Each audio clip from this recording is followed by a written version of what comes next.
Hoje nós vamos estar falando sobre semeiem, a lição de número 12, semeiem vida e o quê? Paz. Ali eu coloquei um leãozinho ali, um leão com uma cordeiro, gente, é um cordeirinho, né? Encostado no leão, ou seja, alguma coisa que não é natural. Nós vamos estar falando hoje, o que Jesus ensinou, ele disse assim, em Mateus 5:5, ele diz que bem-aventurados os mansos, porque eles herdariam a terra. Na realidade, a gente pensa que a terra é dos mais, sempre a gente pensa que a terra é propriedade dos mais fortes, né, dos mais valentes, daqueles que gritam mais, daqueles que falam mais alto. E a gente sempre alimenta, às vezes, essa compulsão que o mundo, às vezes, vem tentando impregnar em nós, de que a mansidão é sinal de fraqueza, sinal de frouxidão, sinal de quem não tem personalidade, alguma coisa baseada nisso aí. Até desvirtuar até o negócio. Por exemplo, quando uma mulher trai o marido e o cara não faz nada, ele é denominado e coloca ele de manso, né? Aí coloca o cara de manso, corno manso, além de tudo. Ou seja, a coisa está tão ruim, porque se alguém não fizer nada, não retaliar, não fizer o contrário, não fizer a mesma coisa, o cara é denominado errado. Então, esse mundo nosso, às vezes nós não entendemos, porque a mansidão não faz parte da natureza do homem. A mansidão não faz parte do homem, ela vem somente com o fruto do Espírito, que a gente vê lá em Gálatas, né, que o fruto de paz, amor, longanimidade, mansidão, temperança, gozo, tudo isso vem do Espírito Santo. Aí às vezes eu me questiono, eu fico tentando achar na Bíblia, eu não sei você, fico tentando às vezes procurar algumas brechas, né, algum erro. A Bíblia diz lá em Gálatas, acho que é 6:9, né, onde que fala sobre o fruto do Espírito. Eu fico tentando, será que não é os frutos do Espírito? Porque se for os frutos, pastor Roberto, eu posso ter algumas coisas. Quando eu olho assim em mim e me comparo no espelho, eu vejo que dos frutos do Espírito eu tenho algumas coisas. Então seria tão bom se fossem colocados no plural, porque a gente poderia ter algumas e não ter outras coisas. Mas infelizmente não é dessa maneira. A Bíblia diz o que é? É o fruto do Espírito. Ou você tem, ou você não tem. Não tem como você ser uma fruta mais ou menos boa, ou mais ou menos ruim. Ou você é uma pessoa que tem esse fruto do Espírito na sua vida, onde o Espírito de Deus já fez algo na sua vida, transformou a sua vida, modificou a sua estrutura, ou você realmente não tem. Eu olho às vezes para a minha vida no passado, eu vejo que Deus já fez grandes coisas. Eu sei que tem muita coisa a ser feita ainda em mim, mas eu vejo que Deus já fez grandes coisas. Gostava, às vezes, desses negócios de ser manso, né? Não gostava de jeito nenhum. Por quê? Como a mansidão, a gente acha que é sinal de fraqueza, normalmente, quando você está lá na carnalidade, está lá no mundo, então você quer fazer o contrário. Fui para Uberaba, aprendi karatê, né? Ficava caçando briga com as pessoas na rua, andava armado com um punhal na rua, procurando encrenca, procurando briga, procurando coisa, dá tiro dentro de baile na cidade do interior. Ou seja, por quê? Isso é sinal de pessoas fortes? Não, é sinal de pessoas fracas, é sinal de pessoas que elas não sabem o que querem, não sabem o que são, não sabem para onde vão, não sabem quem trabalha na vida dela, não sabem como ela se comportar de uma maneira que agrade a Deus. Então, quando a gente olha, quando eu vejo Jesus falando que os mansos herdarão a terra, eu vejo realmente que nós temos muito chão ainda a ser andado. Eu vejo quando você está num trânsito, por exemplo, e alguém te fecha, né? Você está ouvindo o hino de vitória dentro do carro, um cântico de vitória dentro do seu carro, alguém te dá aquela fechada, e você já parte loguinho do espírito, está cantando, está saindo lágrima nos olhos de alegria. O cara está praticamente no espírito falando em língua, leva uma fechada, o cara, Espírito Santo, só um pouquinho que tem um Satanás aqui, só um instantezinho. Satanás está me... vou dar um jeito aqui nele. E você já parte logo para encrenca, logo para briga, logo para coisa. Por que é isso? Sabe, às vezes a gente tenta achar até base bíblica para as nossas faltas, a nossa carnalidade. A gente tenta achar na Bíblia alguma coisa que embasa a nossa carnalidade. Eu lembro aqui que quando os discípulos saíram, Jesus mandou eles para ir na frente. Jesus estava indo para Jerusalém nos seus últimos dias, e ele manda os discípulos irem na frente e chegar numa cidade dos samaritanos ali e pedir pouso para a turma toda que estava com ele. E quando os discípulos chegam lá na cidade dos samaritanos, não lembro o nome da cidade agora, e o povo falou: aqui não tem nada disso não, vocês não vão dormir aqui não, vocês são mala, não vai dormir nenhum, essa turba aqui não vai dormir aqui, casca fora. E mandou eles sair da cidade e não deu para eles lugar. Eles voltaram para Jesus, Tiago e João, que a Bíblia diz, voltaram lá para Jesus, falou: Jesus, mas eu estou grilado, esse povo não pode fazer assim com o Senhor, não pode fazer um negócio, eu estou grilado, eu já achei até base bíblica, está lá em Reis, quando Elias mandou descer fogo do céu, Senhor, tem base bíblica, se o Senhor quiser, e se o Senhor concordar, porque base bíblica tem, nós vamos orar aqui, vamos mandar fogo do céu e vai consumir esse povo inteiro. Às vezes nós queremos fazer isso também na nossa vida. A mansidão que o Espírito de Deus quer em nós, às vezes nós não queremos nos deixar levar por isso. Nós queremos, a primeira coisa que nos vem à mente é a retaliação, é fazer o mesmo. Bateu, levou, comigo é assim, eu sou crentinho roxo, eu sou convertido, mas o meu 38 não é, mais ou menos por aí. E às vezes nós deixamos muito a desejar, por causa de que o Espírito Santo não pode habitar em nós, e não pode fazer algo em nós, se a gente dentro de poucas coisas, quando a gente lê a palavra dizendo que aquele que é fiel no pouco, sobre o muito será colocado. Será que mansidão, eu estou falando somente desse texto em base, mas será que a mansidão não é uma dessas coisas pequenas que Deus coloca na nossa vida, quando Ele quer nos dar coisas grandes?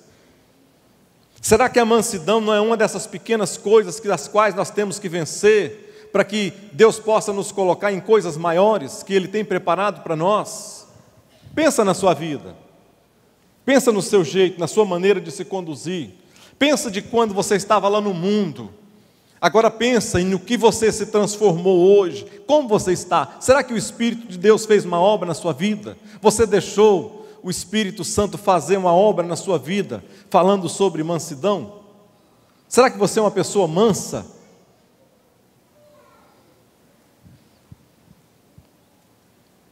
Quantos aqui são mansos?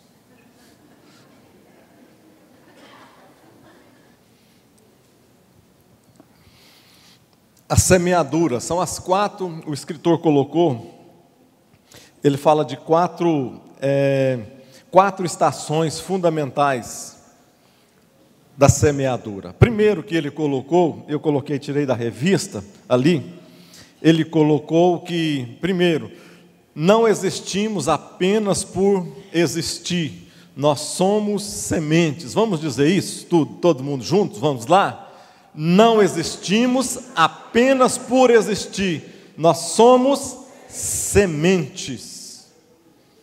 Irmãos, eu não creio em karma.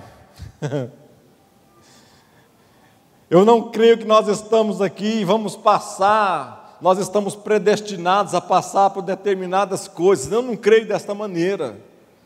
Eu creio que Deus é soberano, creio sim. Mas eu creio de uma forma que nós podemos fazer as coisas acontecer, porque nós somos estas sementes na vida das pessoas. Assim como um mecânico, por exemplo, foi levantado para que ele possa resolver um problema em um carro, um advogado foi levantado para resolver um problema em determinadas circunstâncias na vida de alguém que precisa. Eu creio que nós, quando nós somos denominados, quando nós nos convertemos e nós nos tornamos cristãos, é porque Deus nos levanta para resolver um problema grande que Ele tem, de semear a nossa própria vida na vida de outras pessoas. É quando as pessoas olharão para nós e verão em nós uma semente. Que tipo de semente que nós estamos passando para as pessoas? Que tipo de semente nós estamos semeando na vida das pessoas? Cada coração é uma terra fértil. Cada coração é um lugar próprio, apropriado para ser plantado sementes, semear. O que nós estamos semeando, meu Deus? Nós falamos tantas coisas ruins, que essa sociedade não presta, que a sociedade é ruim, que a sociedade vai de mal a pior. Mas se a sociedade vai de mal a pior, as coisas vão de mal a pior, é porque nós estamos também como crentes, como cristãos, indo de mal a pior também. Nós não estamos sendo as sementes levantadas por Deus para fazer com que esta nação possa ser diferente, porque às vezes aonde nós estamos, nós fazemos as mesmas coisas que os ímpios fazem.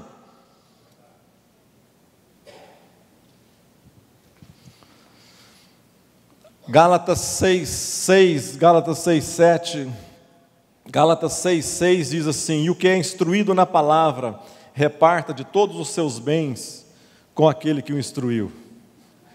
Quem que você lembra? Nós ganhamos um casal para Jesus, e ele converteu, um homem muito rico, que começou do nada, lá do pó, vendendo cartão de telefones, e se tornou um homem muito rico. Nós ganhamos ele para Jesus, evangelizamos, fizemos ele, todo o processo dele de tratamento dele, acompanhamos a vida dele, e ele ficou tão feliz, largou aquelas coisas ruins que fazia tudo na vida dele. E aí ele ligava lá em casa: pastor, ele ligava alegre: pastor, eu estou muito alegre, vamos sair hoje, chama a pastora para a gente sair junto, para a gente conversar um pouquinho. E a gente saía, ia numa churrascaria, ia num local, aí ele sempre pedia as coisas melhores, ali naquele local que a gente estava. E aí, quando na hora que vinha a conta, aí vinha o garçom, e aí a gente falava: não, parte aí para 2, eu falava para ele: parte para 2, né, divide aí para dois casais. Ele falava: que isso, pastor, o senhor não conhece a Bíblia, não? O senhor não entende da Bíblia, não? Olha o que está escrito em Gálatas 6:6. E é esse versículo que ele falava e me lembrava, nunca me esqueci. Ele dizia: o que é instruído na palavra, reparta de todos os seus bens com aquele que o instruiu. Será que nós somos gratos às pessoas que têm nos instruído, têm nos discipulado, têm nos apontado o caminho de Deus, têm nos mostrado o caminho da perfeição, o caminho iluminado que a gente vai seguindo, porque a luz está nele, é só seguir, é só ver. Aí eu encabulo com a Bíblia, porque depois de falar um negócio desse, aí Paulo diz assim: olha, ele parece que ira, ele vem falando coisas tão boas assim, e aí ele ira, de uma hora para outra ele ira. No versículo 6 ele fala assim: não erreis, Deus não se deixa o quê? Escarnecer. Tudo o que o homem semear ou plantar, isso ele vai colher. Para muitas pessoas, esse versículo soa como uma ameaça. Para muitas pessoas, parece que esse versículo é uma ameaça na vida dele, quando na realidade não é nada disso. Está dizendo que nós temos a oportunidade de escolha. Tudo na nossa vida é uma questão de escolha. Tudo que você faz na vida é uma questão de escolha e prioridade. Ele complementa dizendo, lá no verso 7, ele diz que tudo que o homem semeia, isso também ceifará. E ele diz assim no verso 8, porque o que semeia na sua carne ceifará a corrupção. Mas o que semeia no Espírito, do Espírito ceifará a vida eterna. Sabe como que é isso? Como é que um negócio desse, a gente vai plantar e vai colher aquilo que a gente escolher, a semente que a gente quer colocar na nossa vida. A gente escolhe, você já viu aquele negócio do bornal? Aquele bornalzinho que vai pegando, que o semeador vai pegando as sementes, ele vai andando e vai pegando, Não, capanga é para os mais velhos, né? Nós somos jovens. Quem concordou aí? Graças a Deus, né? Aquilo que você vai pegando e vai semeando, mas tudo bem, já está ali, você semeia, mas até estar lá naquele lugar, é você que escolhe a semente para colocar lá.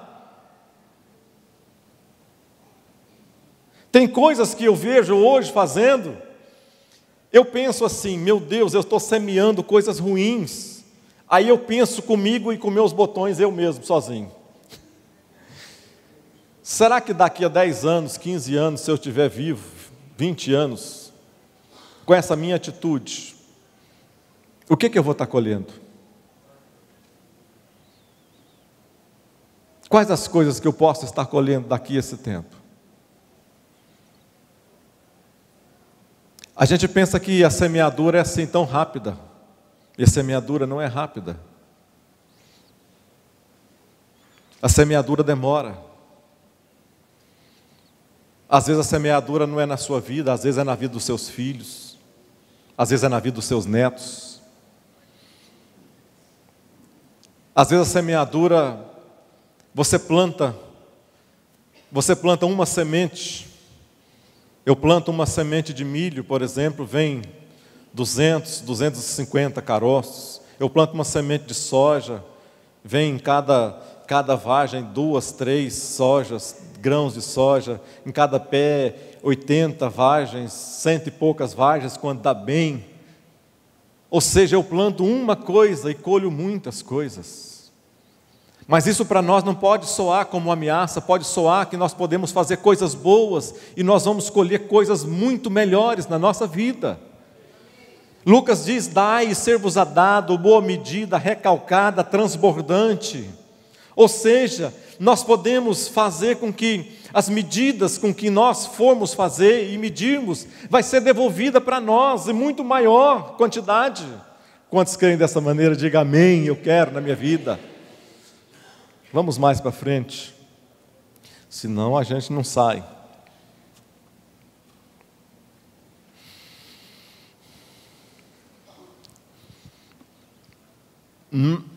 Ali está, não lê direito ali.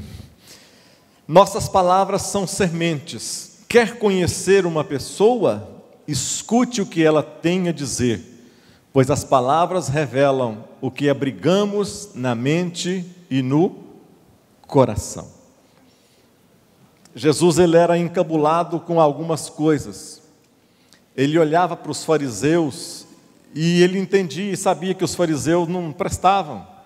Eram caras que entendiam de leis, mas pessoas sem amor, pessoas bitoladas, pessoas que só conheciam, só entendiam uma maneira de ver a vida, de encarar a vida. E ele, às vezes, ele ficava irado com estas pessoas. Eu coloquei em Mateus, no capítulo 12, no verso 34 a 37, ele diz assim, dizendo para os fariseus: raça de víboras. Olha só o que Jesus está dizendo. Os caras faziam, não é que os caras faziam coisas ruins, não. Eles faziam coisas boas. Às vezes a gente entende que os fariseus e o povo eram cara que vivia fazendo maldade. Não era nada disso. Eles faziam coisas boas. Mas Jesus entendia o coração dele, lá no fundo. Jesus entendia quais que eram as motivações de cada pessoa. Quais as motivações que nós temos é o que marca a nossa alma. Qual a motivação que você tem de fazer alguma coisa, de estar aqui na igreja? Qual a motivação que você tem quando você dobra o seu joelho para falar com Deus? Pastor, a minha motivação é porque eu quero um carro novo. Tem 5 anos que eu não troco de carro. Então, pastor, eu estou fazendo uma campanha de 21 dias para que Deus me dê um carro novo. Tudo bem, mas isso para Deus é banal, isso para Deus é mesquinho, isso para Deus não é nada, são coisas mínimas para Deus, porque Ele fala que se a gente buscar o reino em primeiro lugar, estas porcarias vão ser nos acrescentadas, eu creio nisso. E Jesus está chamando ele aqui, raça de víboras, como podeis vós dizer coisas boas sendo maus? Ele era encabulado, porque ele complementa aqui dizendo, porque disso fala, aquilo que está no coração do homem é o que ele fala. Se o cara é ruim, como é que ele vai falar coisas boas? E Jesus era encabulado com os fariseus, e ele chamava essas pessoas de raça de víboras, porque eles conseguiam enganar propriamente o coração.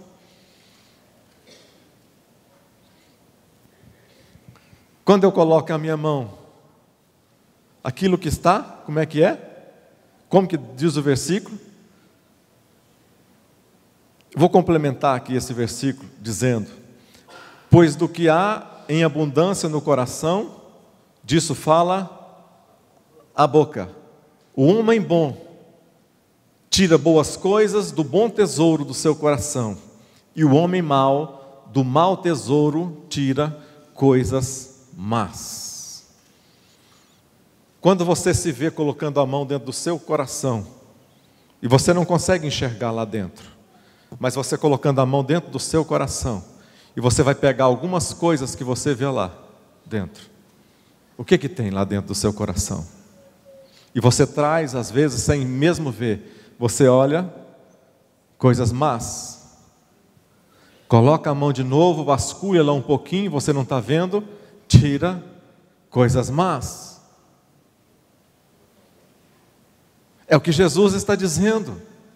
Não tem como eu querer falar, não tem como eu querer ensinar, não tem como eu querer dar exemplo, se o meu coração está podre, se somente palavras existem em mim, se as minhas atitudes não condizem com a minha alma, não expressam o valor que eu acredito lá no meu íntimo. Quantos estão entendendo? Diga amém. Eu coloquei aqui sobre maldição, palavras de maldição. Às vezes, o que é maldição? É maldizer, dizer mal. Você querer denegrir, querer ruim, querer maldade para as pessoas. É isso que significa maldição. E às vezes, na antiguidade, principalmente, as pessoas acreditavam muito nisso. Que as palavras malditas, palavras más, aconteciam assim, 100% na vida das pessoas. E às vezes eu só queria, não vou entrar num estudo, não vou entrar num local, não vou ensinar isso mais profundamente nesse momento aqui, mas às vezes nós entramos numa tal de doutrina da determinação. Eu determino alguma coisa e isso acontece. Então, se eu falar uma palavra ruim sobre a vida de alguém, ou alguém falar uma palavra ruim na minha vida, isso vai acontecer. Não é assim que funciona. Não é assim que funciona, porque essa pessoa, vou só te explicar um pouquinho. Quem tem todo o poder nas mãos é o próprio Deus, é o próprio Jesus. Se eu acreditasse que eu olhasse para alguém, que chegasse numa empresa, não gostasse da maneira que as pessoas me atenderam lá nessa empresa, vamos ver a Vivo, a NET. Liguei essa semana passada nessa bendita dessa NET 4 vezes. Eles prometeram que o técnico ia lá em casa 3 vezes. Senhor, às 18 horas o técnico estará passando na sua casa, Senhor. O Senhor pode aguardá-lo, Senhor? Aguardei o técnico 3 dias e o abençoado não chegou lá, não foi. Então quer dizer que se eu falar uma palavra maldita e amaldiçoar a Vivo, amaldiçoar a NET, isso vai cumprir nessas coisas, vai cumprir na vida das pessoas? Sim ou não? Não, porque senão o sangue de Jesus, o poder de Jesus, o nome de Jesus, não teria coisa alguma. Se eu olhasse, alguém olhasse atravessado para mim e eu lançasse um seca-sementeira para ele, pronto. Não, aí é outro, aí é por questão de autoridade. Autoridade. Se eu tenho autoridade sobre o meu filho, Deus me delegou essa autoridade sobre a vida dele. Aí eu sou alguém, eu sou a chave, eu sou a pessoa, é diferente. Aí se eu manipular uma palavra de maldição sobre a vida do meu filho, isso pode acontecer. Porque eu tenho autoridade, sou autoridade sobre esta pessoa. Quantos estão me entendendo? Mas eu não vou entrar nisso agora, não.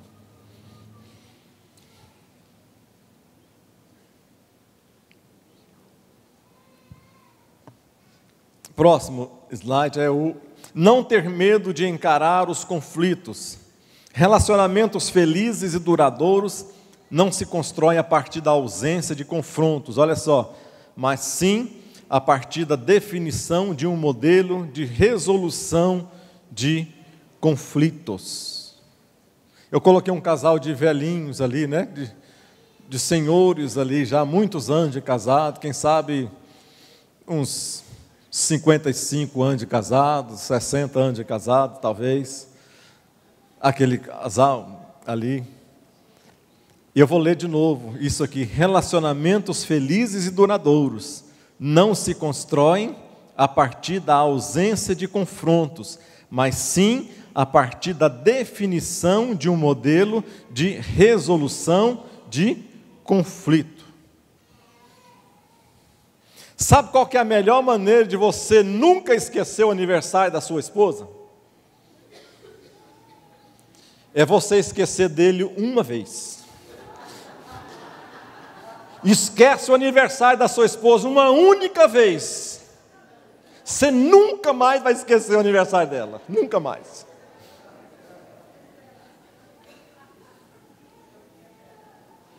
Seu ouvido vai arder, vai doer.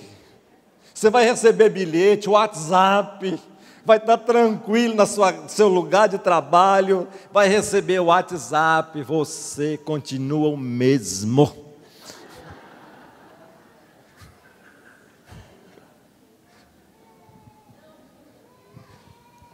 Algumas coisas que eu coloquei aqui, que nós precisamos, eu coloquei que a gente precisa mudar. Ah, mas mudar, eu já estou muito mudado. Eu estou mudado, mas nós precisamos mudar mesmo.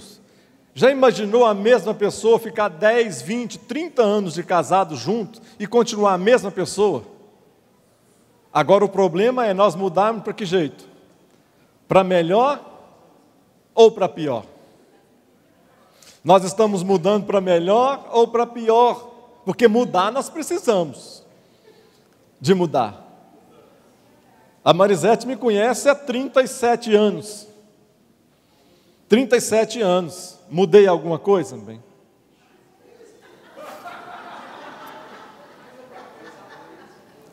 Demais. A gente não pode perguntar isso de público. Foi para melhor, bem. Ela falou, graças a Deus. Outra coisa que a gente precisa fazer, não usar para você chegar naquele tempo ali, ó, duradouro, não usar de postura defensiva. Como que você tem reagido? Nós estamos falando de família. Como que você tem reagido às posturas, por exemplo, às queixas do seu cônjuge? Você é capaz de assumir os seus erros? É uma pergunta. Você assume os seus erros? Ou quando você começa a falar e discutir sobre alguma coisinha, logo te vem a... Como é que fala? Hã?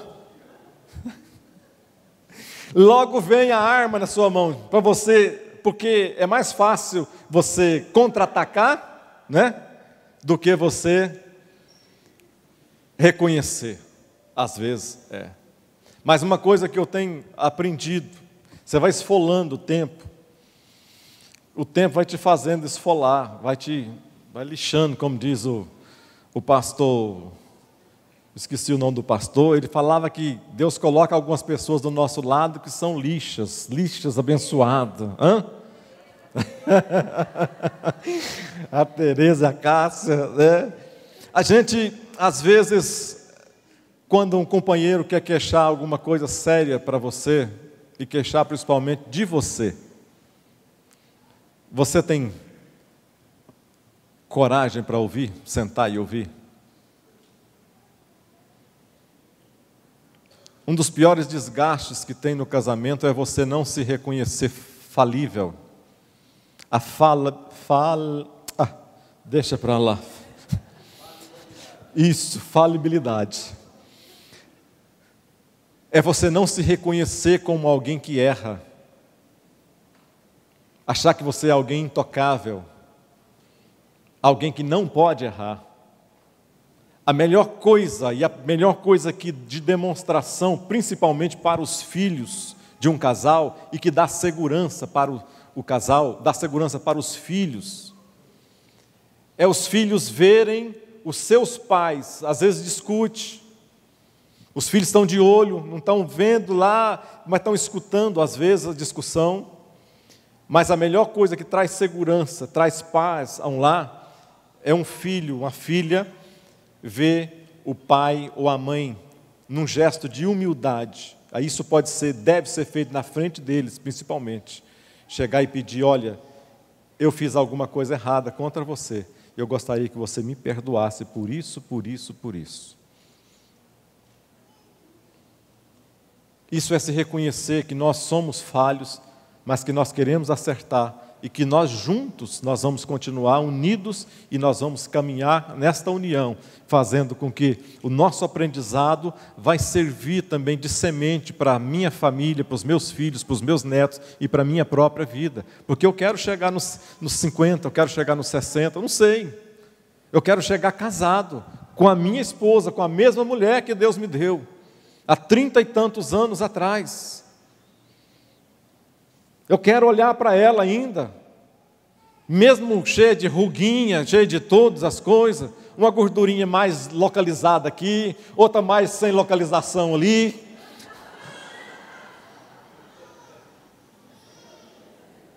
Mas eu quero olhar para ela e sentir amor. Ô glória! Como diz o pastor. É isso que eu quero, eu desejo para cada um de nós, sabe? Outra coisa, não use um discurso destrutivos. As palavras às vezes marcam a nossa vida. Você já viu quando a gente começa a falar de coisas? A pior desgraça que tem é você começar a discutir e a pessoa fala assim, você faz exatamente sempre as mesmas coisas. Você já começa a discussão desse jeito? Você já faz exatamente as mesmas coisas. Tu nunca faz isso. Às vezes o nunca é uma vez. Você nunca lava as vasilhas para mim. Esse tipo de palavra é palavra condenatória, às vezes para o nosso casamento, para o nosso relacionamento. Você não está procurando fazer aliança, você está procurando separação, destruição, acabar com aquele momento ali. Você sempre foi parecido com a sua mãe, sabia? Aquela... E você parece em tudo.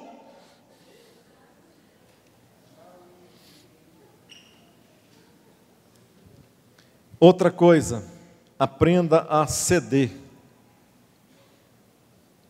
Ceder é difícil, não é, irmãos? Fala a verdade. Quantos homens nós temos aqui? Só os machos mesmo, pode levantar, só os machos. Os outros ficam quietinhos, tranquilos. Mas a gente sabe que é difícil. A gente sabe que é difícil ceder. Pensa num negócio bom, é você querer ganhar uma batalha. Bom não é, irmãos? Tem gente que é bom de lábia, principalmente as mulheres, são bom de briga. Pensa num negócio bom de briga. Se você não está dando conta de uma discussão com seu vizinho, com seu chefe, fala assim, um momentinho só.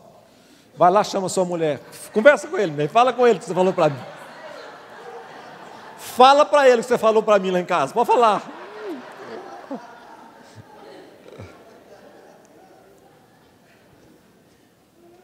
Ceder é difícil, é difícil. Mas eu não tenho que ganhar a batalha com a minha esposa, porque toda vez que eu ganho a batalha com a minha esposa, eu vou deixar ela triste. Ela vai entristecer, o meu coração vai entristecer, nós vamos nos entristecer. Eu noto às vezes lá em casa, a família pode estar toda reunida.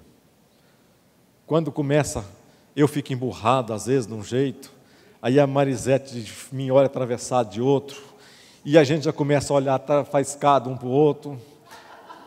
Aí a família está toda lá, logo um começa a ficar mais murchinho, o outro começa a ficar mais amuado, o outro começa a ficar mais sem graça, e vai criando um ambiente, um clima horrível. É tão mais fácil você dar um sorriso, fazer outra coisa, e começar, não, eu vou ceder. E você no seu coração, você pensa, eu vou ceder. Ah, mas eu já cedi ontem. Não, eu esqueço ontem, eu vou ceder a primeira vez que eu vou ceder. É hoje. E faz tudo de novo. 70 vezes 7, né, irmão? 70 vezes 7. Vamos para frente um pouquinho. Ali, ó. O casamento é um relacionamento a dois, no qual uma das pessoas está sempre certa e a outra é o marido.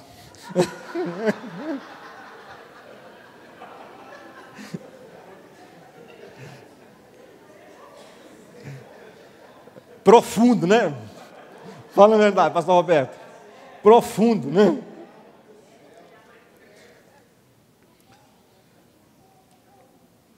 Sejam justos.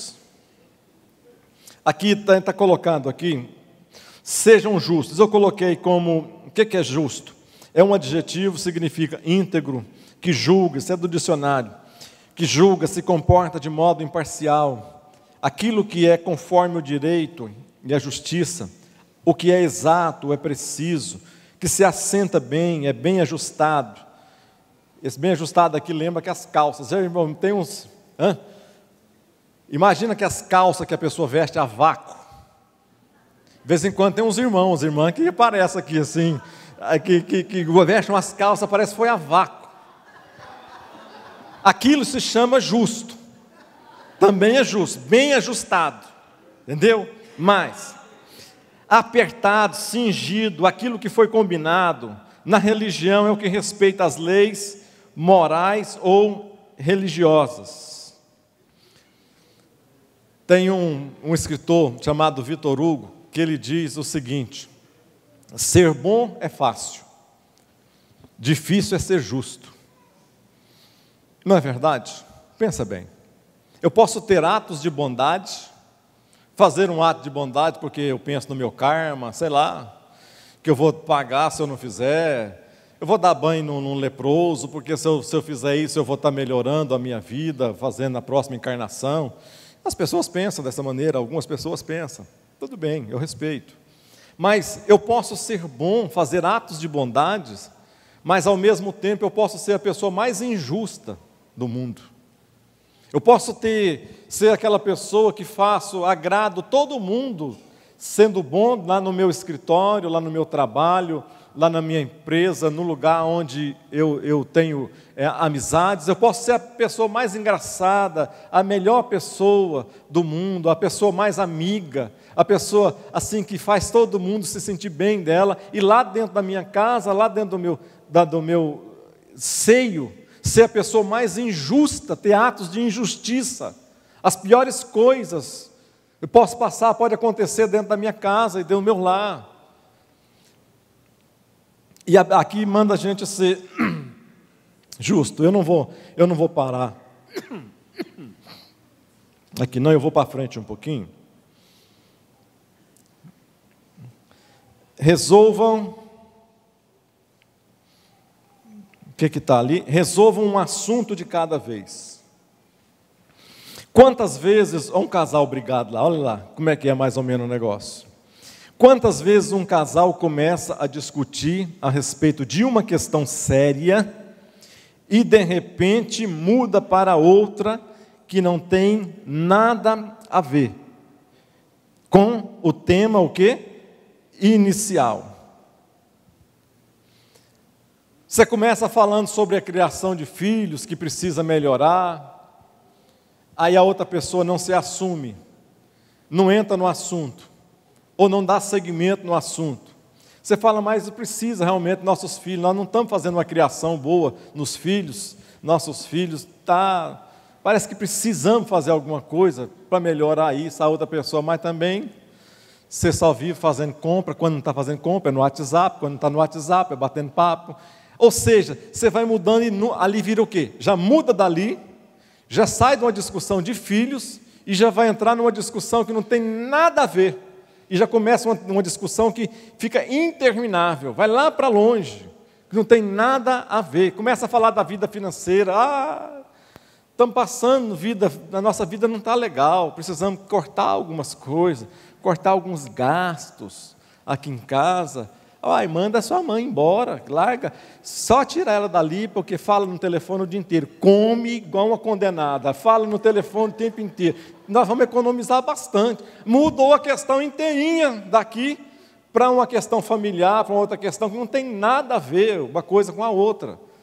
Às vezes a gente dorme, acorda, você dorme com uma questão na sua mente, no seu coração, com um coração duro, com um coração às vezes endurecido com a esposa ou com o esposo, porque não terminou uma discussão, porque não colocou um fim, que não chegou a um consenso legal, que não teve um momento de compartilhar. Não adianta você preste atenção numa coisa, não adianta também você estar no meio de uma discussão, o negócio está ferrenho ali, o negócio está tenso, os cabelos arrepiando, você saliva para o lado, e você no meio acha que, você me perdoa.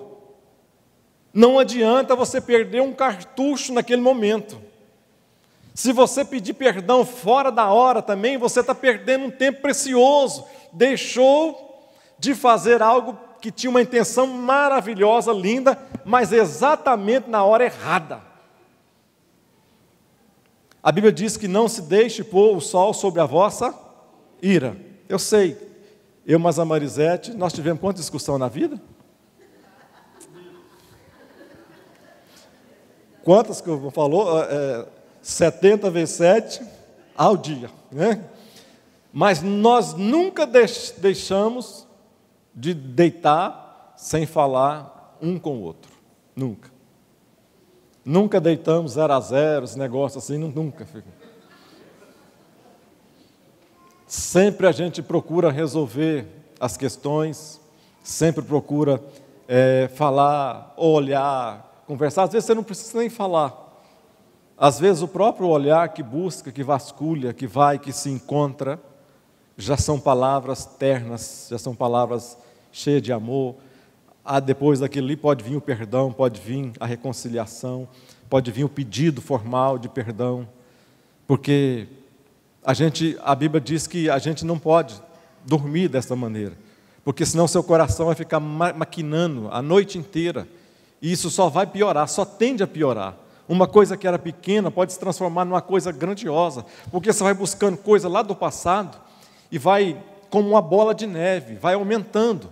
Cada vez que você coloca, isso vai aumentando um pouco, vai só criando maior, ficando maior um pouco, e você não tem mais condição. Uma coisa que era pequenininha, fácil de resolver, às vezes fica tão difícil depois, e você não consegue mais fazer isso. Paulo chega a dizer que, a respeito das coisas que me escreveram, ele escreve falando dessas dificuldades: não é bom que o homem se case. Por que Paulo não casou, não tinha... É problemático, você tem que pagar um preço, você tem que ter tempo, você tem que querer, você não pode querer viver mais a sua maneira de ser, o seu jeito de ser, a sua vontade, o seu eu, não pode ser mais as mesmas pessoas, vocês não podem ser mais, os dois têm que se igualar num centro e caminharem juntos para esse centro. Eu tenho que abrir mão de algumas coisas, a minha esposa tem que abrir mão de outras coisas, abrir mão mesmo.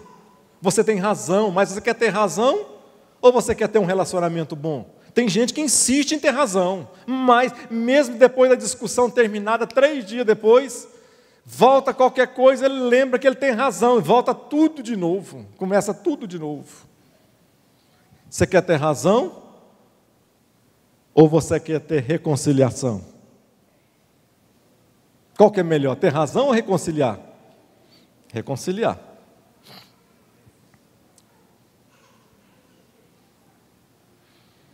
Aqui eu acho interessante esse slide que eu coloquei. Deixem o passado para trás. Deixem o passado para trás. Seus esforços devem ser direcionados no sentido da aceitação do passado e do perdão àqueles que machucaram você. Depois tente abrir mão desse sentimento. A verdade é uma só, irmãos. A verdade é só uma. Ninguém pode mudar coisa nenhuma no passado. Ninguém pode mudar uma vírgula do passado. Você não pode mudar uma palavra que você fez. Você não pode mudar um gesto que você deu. Você não pode mudar nada do que você fez no passado. Você não pode mais você pode mudar. Nunca mais. Você pode mudar coisa alguma. Tem um ditado que diz: é impossível você ter uma segunda chance da primeira oportunidade. É impossível, não volta mais. Mas o que a gente às vezes entende, eu vejo, por exemplo, na vida da minha esposa, na minha vida, quantas coisas que ela às vezes abriu mão no passado, quantas coisas que eu fiz às vezes de errado contra ela, contra o meu casamento, contra a nossa casa, contra a nossa família, muitas coisas, e que ela abriu mão desse direito, abriu mão daquilo que era para ela, era louvável, aquilo que o mundo faria às vezes o contrário, faria a mesma coisa, faria diferente, tomaria, bateu, levou, ficaria remoendo isso a vida inteira no futuro. De quantas coisas que a Marisete abriu mão, porque ela entendeu de que esse perdão genuíno, esse perdão sincero, é que apaga as marcas lá do passado, apaga tudo lá do passado. Tem um escritor chamado Augusto Cury, ele criou um método, e as palavras estão fugindo, meu Jesus amado. Ele fez um mestrado, no seu mestrado inteligência, sobre o título Inteligência Multifocal. De primeiro eu li todos os 9 livros do Augusto Cury, e depois eu li esse Inteligência Multifocal, que é um livro dessa grossura, onde a sua tese de mestrado, doutorado, ele entende que não é impossível você voltar ao passado. É impossível você desfazer o seu passado. Mas ele levanta uma questão, e é que ele trabalha na sua tese, é o seguinte: nós não podemos apagar o passado. É impossível você apagar um registro da sua memória. Mas é possível você reeditar como um computador. Isso. Ele fala muito da memória RAM. Então é possível você editar como se fosse um registro de computador, editar esse registro na sua mente, esse trauma lá do passado, você conversando, falando com alguém, orando através do Espírito Santo de Deus, fazendo alguma coisa. Então, você levanta aquele dado ruim lá do passado, ele vem à tona novamente na sua mente. Você não tem como apagá-lo, mas você tem como editá-lo e escrever algo diferente em cima daquele registro novamente e ele tornar a gravar de uma maneira melhor do que era antes. Quantos estão me entendendo? É difícil, eu sei, mas... Isso. Isso, de mudança. Então, cada vez que você levanta uma questão ruim lá do passado, você tem condição, por exemplo, de editar essa fase ruim, e você tratar e com amor, com carinho, com algumas coisas, o Espírito Santo, novamente, depois você vai regravar essa informação à noite, quando você deitar, dormir, essa informação vai ser gravada no seu cérebro, só que agora ela vai ser regravada de uma outra maneira, não mais como ela estava lá no passado, mas uma melhorada. Então você vai fazendo essa sequência até você não sentir mais nada, não ter mais mágoa, não ter mais dor, conseguir conviver, lembrar e não ter mais aquela dor que te sangrava o seu coração. E é isso que funciona entre os casais, é isso que funciona entre as famílias, é isso que funciona, é o que Deus faz através do Espírito Santo de Deus, é somente Ele que pode fazer isso em nós. Eu lembro eu coloquei uma frase aqui de C.S. Lewis, eu gosto muito de Lewis também, que ele diz assim, existem coisas melhores adiante de nós do que qualquer outra coisa que deixamos para trás. Existem coisas melhores diante de nós do que qualquer coisa que nós deixamos para trás. Eu creio desta maneira, quantos creem assim também? Amém? Eu creio na esperança, eu vivo por esperança, eu creio em esperança, eu creio que os dias melhores virão, eu creio na esperança, não como o verbo esperar. Tem muita gente que olha para a esperança e pega o verbo errado, pega a esperança como se fosse o verbo esperar. Esperar é você ficar parado, fazendo alguma coisa até que ela venha ou deixe de vir. Isso não é esperança, isso é esperar. Esperança vem do verbo esperançar, que quer dizer você tratar, você acreditar, você ir em frente, você buscar, você concordar, você lutar com isso. Isso é esperança, que vem desse verbo esperançar. Tem um homem chamado August Schweitzer, ele ganhou o prêmio Nobel de 1952, ele diz assim, a pior coisa que existe na vida de um homem não é quando ele morre, é aquilo que morre dentro dele quando ele ainda está vivo. A pior desgraça que tem não é morrer, a pior desgraça que existe na vida de um homem é morrer dentro dele. A esperança enquanto ele está vivo, ele caminhar 10, 15, 20, 30 anos sem esperança, sem saber o que fazer. Interesse, por exemplo, alguns interesses dos seus filhos quando ele tem 3 anos, quando tem 7 anos e quando tem 15 anos de idade. Olha o interesse dos seus filhos quando ele tem 3 anos de idade. 50% ele é totalmente voltado aos pais. 50% o resto que envolve ele são brinquedos e coisa. Quando seu filho tem mais ou menos 7 anos, ali já aumenta, tem os pais, que é pequeno, menor, tem a televisão, tem os amigos, tem os brinquedos, tem a escola, tem o videogame. Agora, quando seu filho tem 15 anos de idade, por exemplo, olha lá a influência que você tem perto das outras, os pais, jogos, amigos, professor, e tudo que tem baseado ali, a sua influência fica cada vez menor. Então, onde que nós temos que resolver os nossos problemas? Principalmente, eu tenho que resolver meus problemas quando meu filho tiver 15 anos.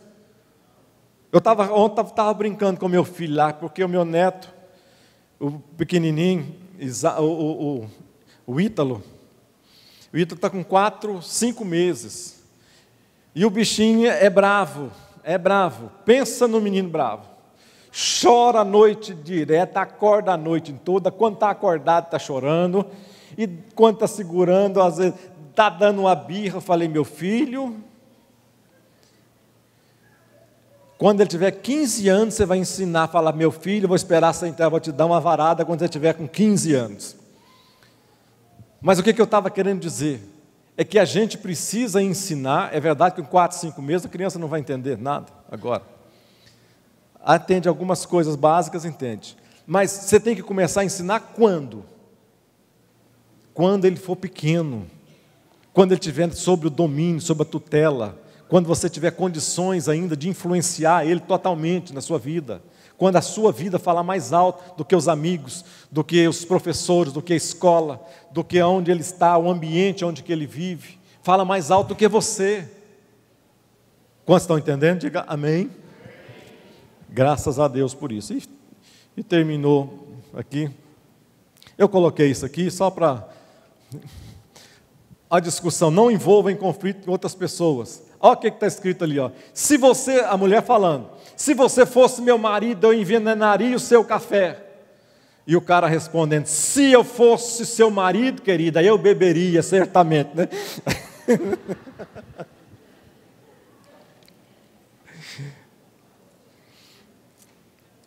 Não envolva outras pessoas.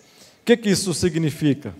Você já viu aquele ditado em briga de marido e mulher, ninguém mete a colher? Quando você estiver discutindo com a sua esposa, com seu marido, não leva isso para dentro das outras casas, não. Não leva isso para dentro conforme a discussão, se for discussão que não envolve agressão, não envolve algumas coisas, não leva isso para dentro dos seus pais, lá para dentro da sua casa dos seus pais, não. Arruma isso dentro da sua própria casa. Por quê? Preste atenção numa coisa. Imagina se um filho meu chegar para mim e falar assim, olha, pai, o fulano, por exemplo, me deu um empurrão. Eu não estou vendo a situação. Dali um pouco, passa uma semana, 15 dias, os dois, se aliançaram, se perdoaram, se arrumaram, se ajeitaram, estão aos beijos novamente, mas o meu coração formou exatamente a imagem daquele momento de crise que estavam vivendo. O meu coração, eu não vou conseguir olhar mais para o meu genro, não vou conseguir olhar mais para a pessoa dele como eu olhava antes. Por quê? Porque a imagem que eu formei dele foi trazida para minha filha, foi trazida por alguém, e agora eu formei aquela imagem no meu coração. E eu não vou conseguir mais tirar aquela imagem facilmente do meu coração, que é de alguém empurrando, tocando a minha filha. Por qualquer coisa, por qualquer motivo, não importasse se tinha razão, sem razão, por qualquer coisa. Vocês estão me entendendo? Quantos estão me entendendo? Não leva isso para vizinho, não leva isso para amigo, não leva isso para pais, a não ser que, com coisas difíceis. Leva para os pastores, leva para o pastor quando a coisa está difícil. Mas não envolve pessoas que só vai fuxicar, vai conversar, vai falar mal, vai denegrir, que fala que vai orar e não vai coisa nenhuma, que vai fofocar. Tem coisas que tem que ficar dentro da sua casa, resolver dentro do seu lar. Se você não der conta, chame um pastor. Converse com um pastor amigo seu. Alguém de confiança. Aqui a psicóloga está falando, aqui, ó, faz terapia comigo. Vamos ficar de pé. Vamos orar nesse instante, para que Deus possa nos abençoar como família, nos abençoar como marido, te abençoar como esposa, nos abençoar como filhos, fazer com que a gente possa acreditar ainda nos valores, acreditar ainda no perdão, acreditar na reconciliação, acreditar ainda que Deus tem o melhor para nós, que Deus tem preparado o melhor para cada um de nós. Eu creio dessa maneira ainda, eu creio nas nossas famílias, eu creio que a minha família, eu creio que a sua família é forte, Eu creio que a sua casa é fortaleza. Eu creio que a sua casa é alicerce para cuidar dos seus familiares, da sua família, dos seus que Deus te colocou nas suas mãos. É torre forte. Que os seus filhos são flechas nas mãos do guerreiro que é você, guerreira que é você. Levanta a sua mão assim para o céu. Querido Deus, nós te amamos, ó Pai. Nós entendemos que nós não somos nada, nós mais entendemos também que o Senhor é quem cuida de cada um de nós. Os nossos casamentos, ó Deus, estão nas Tuas mãos. Te agradecemos por tudo que o Senhor tem feito, tem realizado na nossa vida, ó Deus. Eu te agradeço pelo meu casamento, pela minha vida, pela família que o Senhor me deu. Deus, te agradeço por cada cuidado que o Senhor teve conosco durante todos esses anos, ó Deus. Te agradeço, ó Deus, pela Tua mão, que tem se esforçado, ó Deus, para que a gente possa estar cada vez mais em união, em comunhão, e que possamos juntos, ó Pai, estar semeando coisas boas, por onde quer que a gente passe.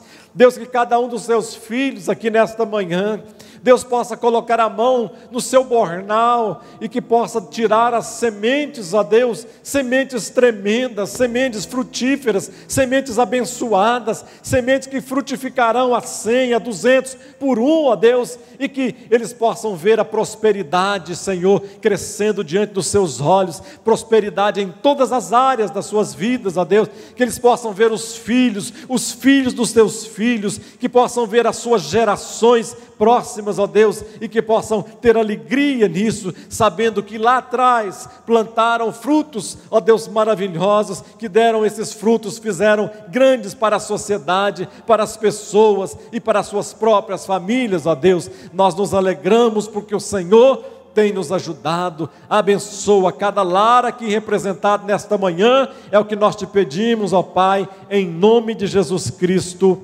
Amém. Amém. Que Deus vos abençoe, meus amados.